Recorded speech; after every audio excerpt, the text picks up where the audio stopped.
min daikin wa hazanin.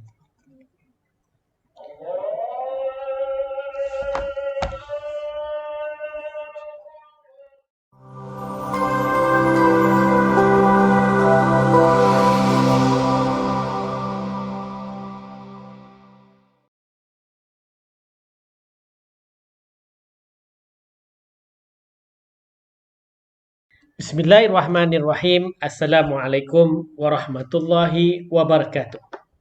Alhamdulillahirabbil alamin wassalatu wassalam ala Rasulillah sallallahu alaihi wasallam wa ala alihi wa sahbihi ajmain.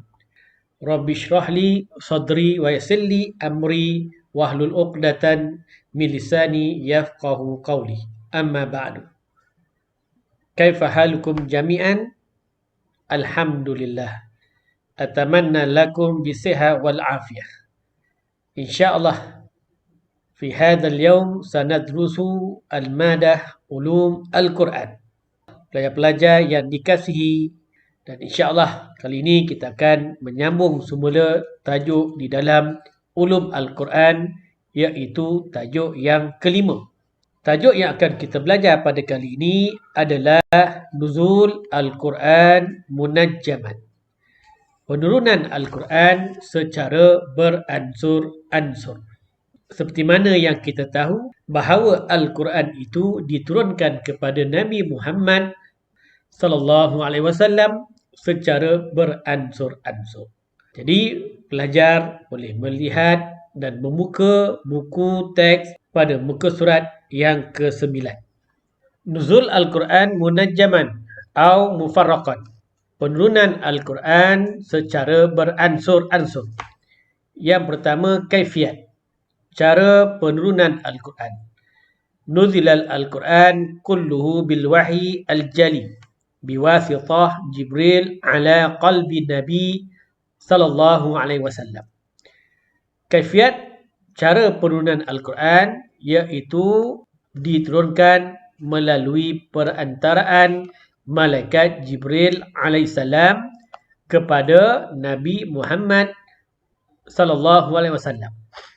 Dalil qauluhu ta'ala a'udzu billahi minasyaitonir rajim wa qur'anan faraqnahu litaqra'ahu 'alan nasi 'ala muqsin wa nazzalnahu tanzila.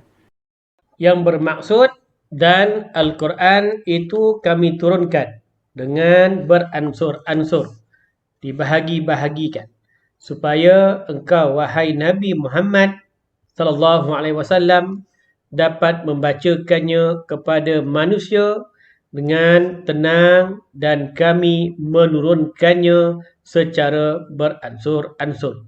Surah Al-Isra ayat 106. Mudah. Salasa wa 20 sana.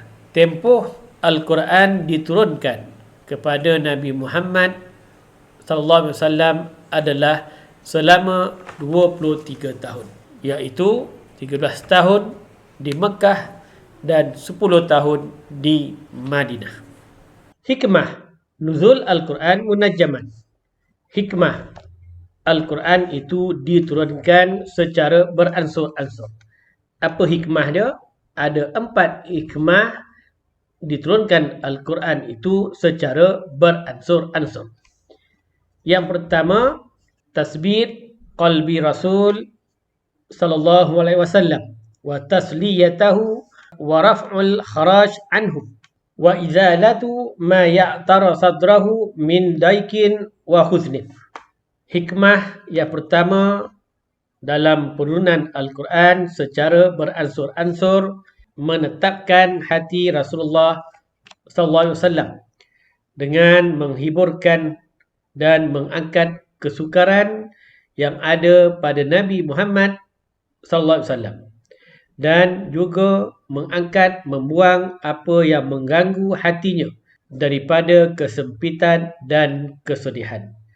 Allah Ta'ala telah berfirman, Qauluhu ta'ala a'udzu billahi minasyaitonir rajim وقال الذين كفروا لولا نزل عليه القرآن جملة واحدة كذلك لنثبت به فؤادك ورتلناه ترتيلا. Yang bermaksud, dan orang-orang kafir berkata, mengapa Al-Quran itu tidak diturunkan kepada Nabi Muhammad SAW sekaligus? Demikianlah agar kami teguhkan hati Nabi Muhammad SAW dengannya dan kami membacakannya secara tartil. Surah Al-Furqan ayat yang ke-32. Hikmah yang kedua, hikmah nuzul Al-Quran munajjaman. Taysir hifdzul Quran Al-Karim wa fahmuhu. Nuzul Al-Quran mufarraqan liyathul 'alal muslimin hifdzuhu wa fahmuhu. إذ لو نزل مرة واحدة لشق عليهم أن يحفظوا ويفهموا. Yang bermaksud memudahkan hafalan dan pemahaman Al-Quran. Al-Quran diturunkan secara berperingkat untuk memudahkan umat Islam menghafal dan memahaminya. Sekiranya Al-Quran itu diturunkan sekaligus, maka sukarlah bagi umat Islam untuk menghafal dan juga memahaminya. Hikmah yang berikutnya, musayaratul hawadis. Al-ayyam mali'atu bil ahdas muta'addida wal qadaya mutanawwa'ah fakana kullama jadidun minal umur allati tata'allaku bimasalihul ibad fid dunya wal akhirah, iaitu menepati kejadian atau situasi yang berlaku di mana hari-hari yang dipenuhi dengan pelbagai peristiwa dan isu yang berbeza. Maka setiap kali ada perkara baru yang terjadi yang berkaitan dengan masalah manusia, sama ada di dunia dan juga di akhirat, maka diturunkan Al-Quran untuk menerangkan hukum yang sebenar. Dan hikmah yang terakhir atau yang keempat, hikmah nuzul Al-Quran munajjaman tadarus fi tashri' wa tarbiyatul ummah, yang bermaksud berperingkat di dalam pensyariatan dan mendidik umat Islam.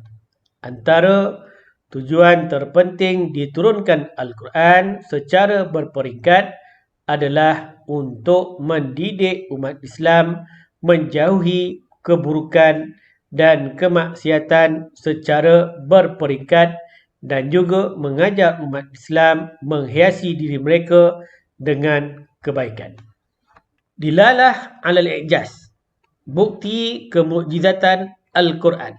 Ala ragmi minan nuzul Al-Quran mufarraqan fi nahwi 23 sanah wa fi awqat mutabayyinah wa ahkam mukhtalifah wa hawadis muta'addidah illa annahu qad ruttiba tartiban ajiban بحيث لا ترى فيه خلالا بين آياته ولا تنافرا بين كلماته ولا تناقضا في معانيه ولا اختلافا في مقاصده ومرامه. Walaupun Al-Quran itu diturunkan secara berperingkat selama 23 tahun pada masa yang berbeza dan hukum hakam yang berbeza, peristiwa yang berlainan, namun Al-Quran disusun dengan cara yang sangat mengagumkan, iaitu tiada satu pun cacat cela yang berlaku antara ayat-ayat Al-Quran. Tidak ada keraguan di antara perkataan-perkataannya dan tiada pencanggahan pada makna-maknanya, dan yang paling penting, tiada sebarang khilaf. Inilah dia tajuk yang kelima, nuzul Al-Quran munajjaman. Mudah-mudahan dapat memberi sedikit pemahaman kepada pelajar STAM. InsyaAllah kita akan berjumpa pada tajuk yang terakhir di dalam ulum Al-Quran pada masa akan datang. Wallahu a'lam. Assalamualaikum warahmatullahi wabarakatuh. Jumpa lagi.